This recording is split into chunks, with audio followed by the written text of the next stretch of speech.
తాకట్టులో ఉన్న మీ బంగారాన్ని విడిపించి ఆ రోజు ఆన్లైన్ రేటుకి మేము కొంటాం. Bhavani gold company. నమస్కారం, నేను మీ జాహ్నవి. మన సనాతన ధర్మం ప్రకారం మనకి ప్రతినిత్యం కూడా అనేక రకాల సందేహాలు వస్తూ ఉంటాయి కదా. మరి వాటన్నిటినీ సరైన విషయ పరిజ్ఞానం ఉన్న వ్యక్తులు మనకి నివృత్తి చేస్తూ ఉంటే అందులో ఉండే ఆనందము, అది తెలుసుకుంటూ దాన్ని ఆచరిస్తూ ఉంటే అది అనుభవించే ఆ ఆనందం వేరే కదా. మరి దీనికి సంబంధించి పూర్తిగా సైంటిఫిక్గా అటు శాస్త్రోక్తంగా ఏ విధంగా అయినా సరే మనకి డీటెయిల్గా ఎక్స్ప్లెయిన్ చేయడం కోసం మనతో ఉన్నారు ప్రముఖ ఆధ్యాత్మికవేత్త, జ్యోతిష్య వాస్తు పండితులు మన ప్రదీప్ జోషి గురువు గారు. నమస్కారం గురువుగారు. శ్రీమాత్రే. గురువుగారు, మహాశివరాత్రి ఇది మహాపర్వదినం. శివుడు బోలా శంకరుడు అని అంటూ ఉంటాం. సో అంటే మనకున్నటువంటి సకల దరిద్రాలు తొలగాలంటే అసలు ఆ శివుణ్ణి ఏ విధంగా కొలవాలంటారు? శ్రీ గురుభ్యో నమః. శ్రీమాత్రే.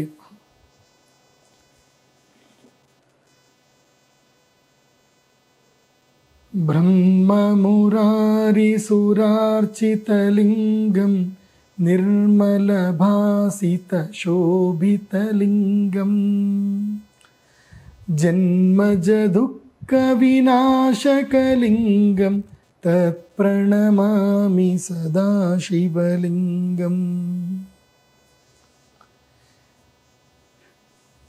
దేవదేవుడు, మహాదేవుడు. ఇందాక మీరేం అడిగారు? దరిద్రములు మొత్తం తొలగిపోవాలి అని అంటే శివయ్యని ఎలా ధ్యానం చేయాలి అని అడిగారు. అసలు జీవితంలో దరిద్రం అనేది ఆలోచనకు ఉంటుంది తప్ప జీవితానికి ఎప్పుడు కూడా దరిద్రం ఉండదు. ఒకటి గుర్తుపెట్టుకోండి. భగవంతుడు ప్రపంచంలో మనకి 3 దుఃఖాలు మాత్రమే ఇస్తాడు. ఆది దైవికం, ఆది భౌతికం, ఆధ్యాత్మికం.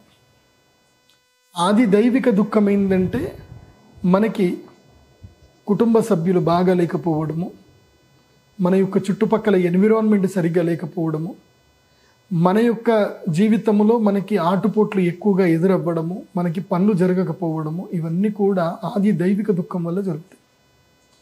ఇంకా ఆధ్యాత్మిక దుఃఖం ఏంటంటే మానసిక చింతనల వల్ల. ఇప్పుడు చాలామంది ఏమో అనుకుంటారు ఏంటంటే డబ్బులు ఉంటే వాళ్ళు సుఖంగా ఉంటారు, సంతోషంగా ఉంటారు అనుకుంటారు. డబ్బులు ఉన్న వాళ్ళే ఎక్కువగా బాధపడతారు. సో ధనం ఒక్కటే సుఖానికి సంతోషానికి మూలం కాదు. మరి ధనం మూలం ఇదం జగత్ అన్నారు కదా గురువు గారు. అంటారు. దానికి కూడా నేను చెప్తాను. ఇది కలికాలం కాబట్టి కలికాలంలో కలి 5 ప్రదేశాల్లో ఉంటాడు కాబట్టి కలి సామ్రాజ్యం ఏలడానికి మాత్రమే ఈ కలికాలంలో ధనం మూలం ఇదం జగత్ అంటారు. సో ఆధ్యాత్మిక దుఃఖం వచ్చేసి మానసిక దుఃఖం ఉంటుంది. తర్వాత ఆది భౌతిక దుఃఖం వచ్చేసి శారీరక దుఃఖం, అంటే రోగాలు రావడం. నా దృష్టిలో నిజమైన దారిద్ర్యం ఏంటంటే గనక రోగాలు రావడము, శరీరము సరిగ్గా పనిచేయకపోవడము, ఇది నిజమైన దరిద్రం. మిగతావి ఏవి దరిద్రాలు కాదు.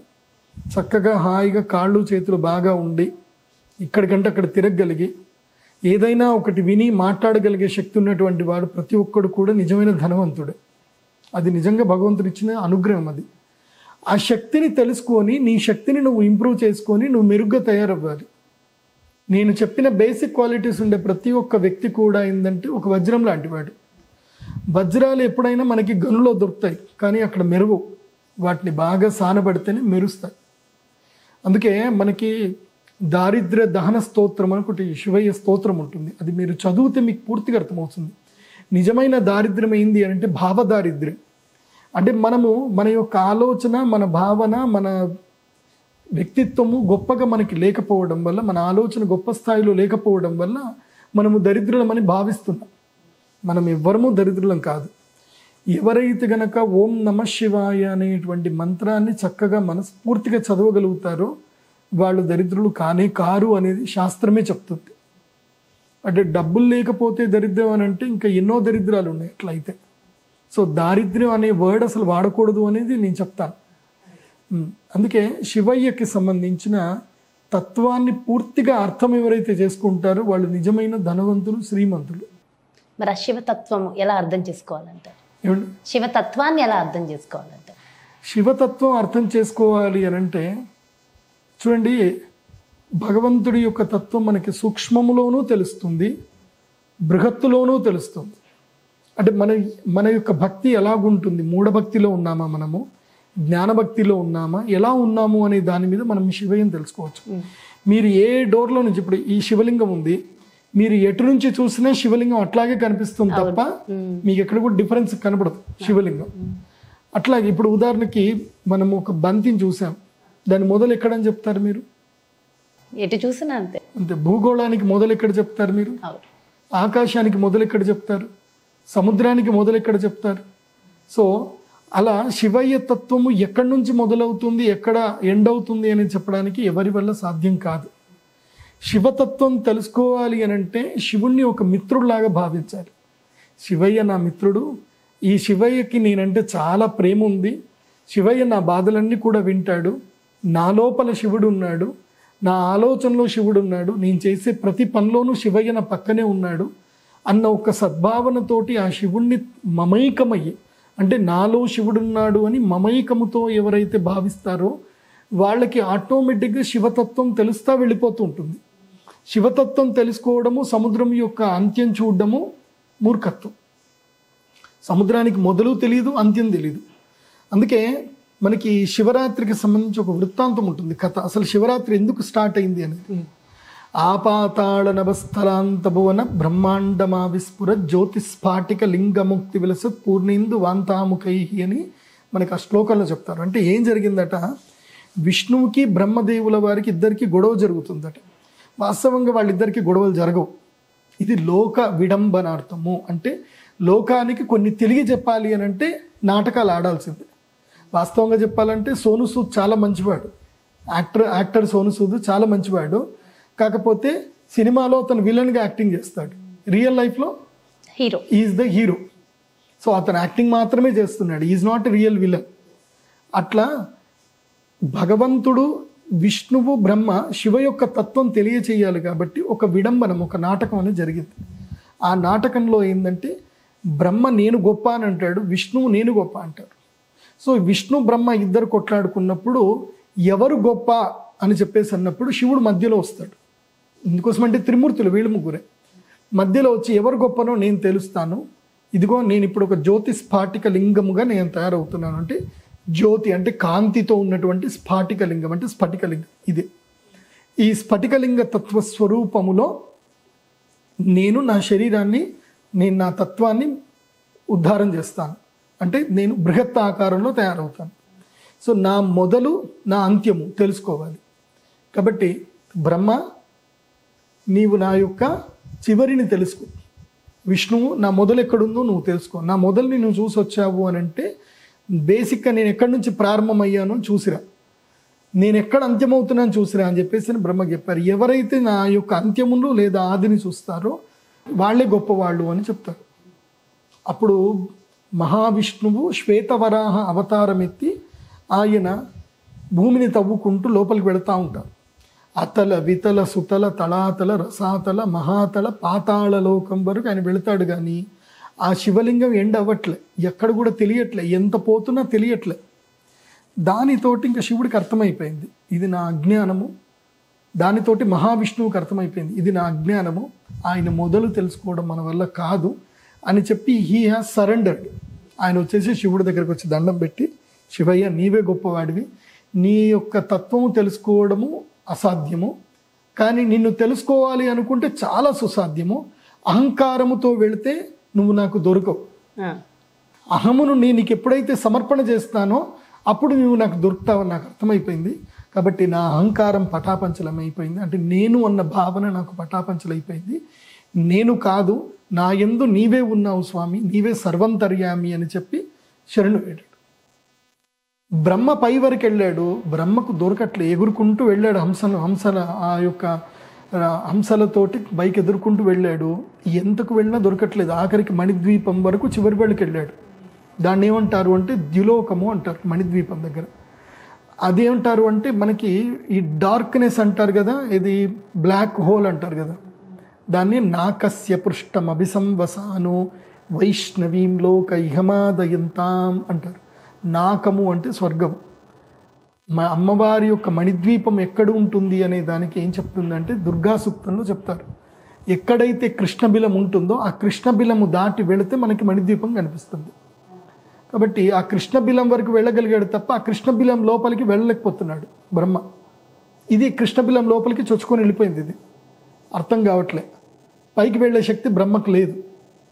నేను ఇంకా పైకి వెళ్ళలేను, ఇది మొదలు నేను ఇంకా చూడలేను, మరి ఎట్లా అని అనుకుంటూ ఉండగా ఆలోచన వచ్చింది. సరే అబద్ధం చెప్తే పోలేదా, చూసేశానని చెప్తే పోలేదా, ఎవరు చూసేవాళ్ళు ఉన్నారు ఇక్కడ దాకా వచ్చి ఎవరు చెప్తారు అని చెప్పడానికి సిద్ధమవుతా ఉంటే సాక్ష్యం కావాలి కదా. అప్పుడు అమ్మవారి యొక్క కొప్పులో నుంచి మొగిలి పువ్వు రాలి కింద పడుతుంది. ఆ మొగిలి పువ్వు కింద పడుతూ ఉంటే ఆ మొగిలి పువ్వుని అడుగుతాడు, నువ్వు నాకు సాక్ష్యం చెప్తావా అని. అంటే నాకేంటి ప్రయోజనం అని మొగిలి పువ్వు అడుగుతుంది. అడిగితే సమస్తమైనటువంటి పూజల్లో నీకు ఒక శ్రేష్టమైన తత్వాన్ని, శ్రేష్టమైన స్థానాన్ని నీకు ఇస్తాను అని చెప్పేసి వరం ఇస్తాడు. తర్వాత గోవు కూడా వస్తుంది. గోవుని అడిగేసరికి గోవుకు కూడా అడుగుతాడు, నువ్వు నాకు సమాధానం చెప్తావా, సాక్ష్యం చెప్తావా, నేను మొదలు చూశాను, అంత్యమును చూశాను. గోవు ఏముంటుంది, సరే చెప్తాను, నాకేంటి ప్రయోజనం అని. అంటే నీ యొక్క శరీరంలో నుంచేటువంటి యొక్క హవిస్సుతో నాకు యజ్ఞయాగాదులు మొత్తం కూడా జరుగుతాయి, కాబట్టి నువ్వు పవిత్రమైన ఒక జీవిగా నువ్వు భావింపబడతావు అని చెప్పగానే అప్పుడు ఈ ఇద్దరిని సాక్ష్యం తీసుకొని శివుడి దగ్గరికి వస్తాడు. సంబరంగా నేను చూశాను, నేను శివుడి యొక్క అంత్యము చూశాను నేను అని చెప్పేసి అనేసరికి శివుడికి విపరీతమైన ఆగ్రహం వస్తుంది. అబద్ధం మాట్లాడావు నువ్వు, నీ అహంకారం ఇంకా నీకు పటాపంచ అవ్వలేదు, చూడని దాన్ని చూశానని చెప్పావు అని చెప్పి కోపముతోటి అప్పుడు బ్రహ్మకి శాపం. అంటే బ్రహ్మదేవుడికి భూలోకంలో విగ్రహారాధన లేదు అని చెప్పి శాపం. ఆ తర్వాత మొగిలి పువ్వుకి ఏం శాపం అంటే మొగిలి పువ్వు ఎట్టి పరిస్థితుల్లో శివ పూజకి వాడకూడదు అని చెప్పి శాపం మొగిలి పువ్వుకి. గోవుకి ఒక శాపం ఏంటంటే ఏ తల ఊపిందో ఆ తలతోటి పూజ చేయకూడదు. గోవుకి పృష్ఠభాగంలో పూజ చేయాలి తప్ప తల భాగంలో పూజ చేయకూడదు. సో ఇక్కడ మనకు అర్థమయ్యేది ఏంటి అంటే శివతత్వం మనం తెలుసుకోవడానికి బ్రహ్మాది దేవతలకే సరిపోతుంది. ఇప్పుడు ఇందాక నేనేమన్నాను, బ్రహ్మ మురారి సురార్చితలింగం నిర్మల భాసిత శోభితలింగం జన్మజ దుఃఖ వినాశకలింగం తత్ప్రణమామి సదాశివలింగం. అంటే బ్రహ్మ మురారి అంటే ఆ యొక్క మహావిష్ణువుని మొదలే ఆ శివయ్యం తలుచుకుంటూ ఉన్నప్పుడు మనం ఎంత మానవ మాత్రులం, సూక్ష్మజీవులం, మనమంతా చిన్న చిన్న జీవులం. కాబట్టి శివయ్య తత్వాన్ని మనం ప్రేమతో తెలుసుకోవడానికి ప్రయత్నం చేయాలి. ఓ మహాజ్ఞానిగా తెలుసుకున్నా అంతే ఫలితము, నువ్వు ప్రేమగా భక్తితో ఒక చెంబెడు నీళ్లు పోసినా అంతే పుణ్యం. పుణ్యానికి మాత్రం పెద్ద చిన్న తేడా ఏం ఉండదు, జ్ఞానము లోపల ఉంటుంది. ఇప్పుడు ఒక మహాపండితుడు శ్రద్ధతోటి కూర్చొని ఆయన తపస్సు చేస్తూ ఉంటాడు. ఆ శివ యొక్క తత్వము పూర్తిగా పురాణాల్లో, శాస్త్రాల్లో, పతంజలి యోగ సూత్రంలో, శివసూత్రాల్లో ఏం చెప్పారో అవన్నీ తెలుసుకున్న వాడికి శివుడి యొక్క తత్వం బృహదాకారంలో కనిపిస్తుంది. అదే చిన్న పిల్లవాళ్ళు ఇప్పుడు వీడియో చూస్తున్న చాలామందికి ఏం తెలీదు.